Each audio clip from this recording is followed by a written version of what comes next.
જય માતાજી, હર હર મહાદેવ। તો કેમ છો મિત્રો? તમે બધા મજામાં? તો અમારા નવા બ્લોગમાં તમારું સ્વાગત છે।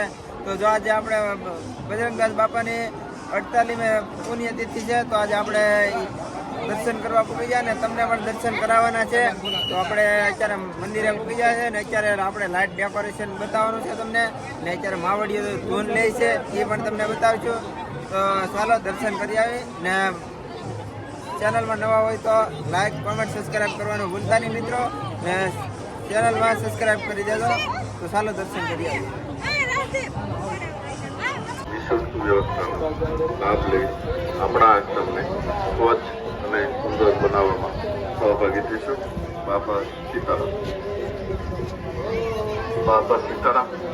દરેક દર્શનાર્થી ભાઈઓ બહેનોને કે આપના બૂટ ચપ્પલને આશ્રમના દરવાજાની સામે આવેલ બૂટ ઘરમાં મૂકી ટોકન મેળવી લેવું।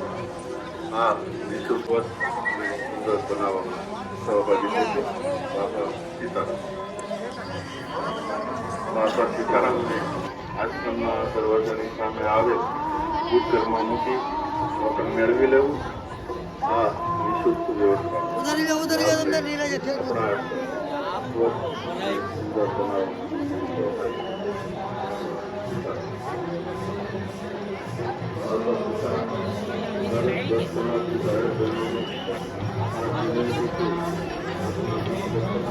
તો મિત્રો બગદાણાને આપણે અંદર ગેટની અંદર આપણે અંદર આવીએ એટલે જો આ રીતનું કંઈક ડેકોરેશન આવે, તો કેવી સરસ મજાની લાઇટો છે, તો એ પણ તમે જોઈ શકો છો। ને હજી તો તમને દર્શન ને બધું કરાવવાનું છે, તો અમે બધા કન્ટિન્યુ બન્યા રહેજો।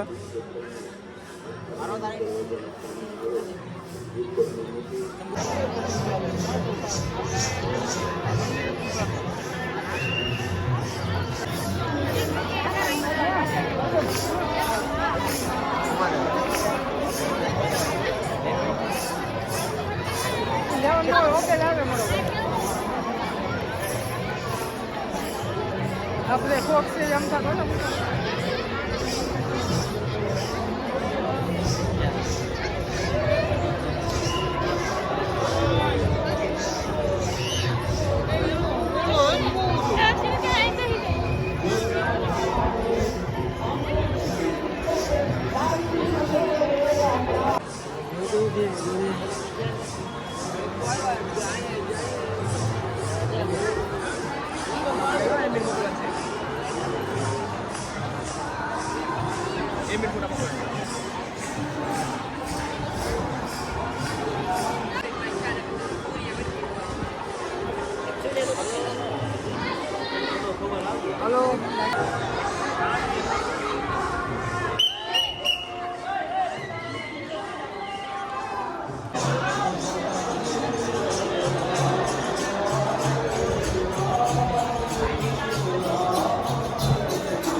દર્શન કરી અને પ્રસાદ લેવા માટે બધા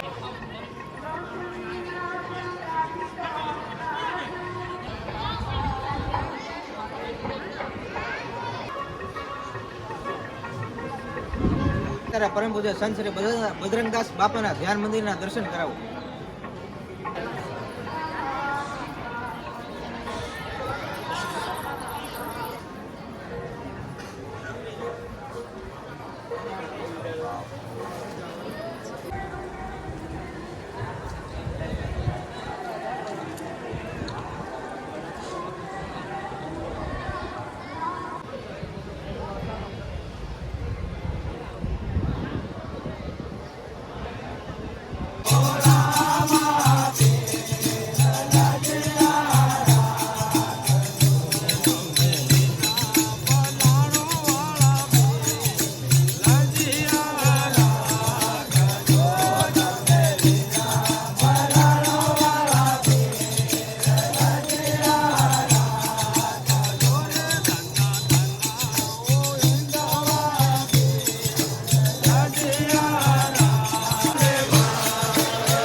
ગૌતમભાઈ આવો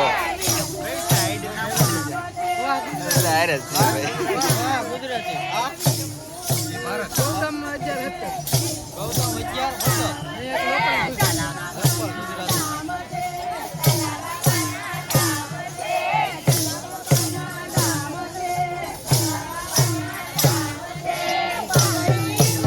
મિત્રો હવે જઈએ અહીંથી સીધી સમાધિ મંદિરે. તો જો અહીંયા સમાધિ મંદિરે અત્યારે ફૂલ કામ ચાલુ છે, ડેકોરેશન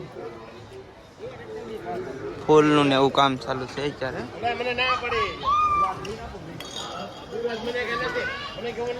તો આ ભાઈઓ બધા કામ કરી રહ્યા છે.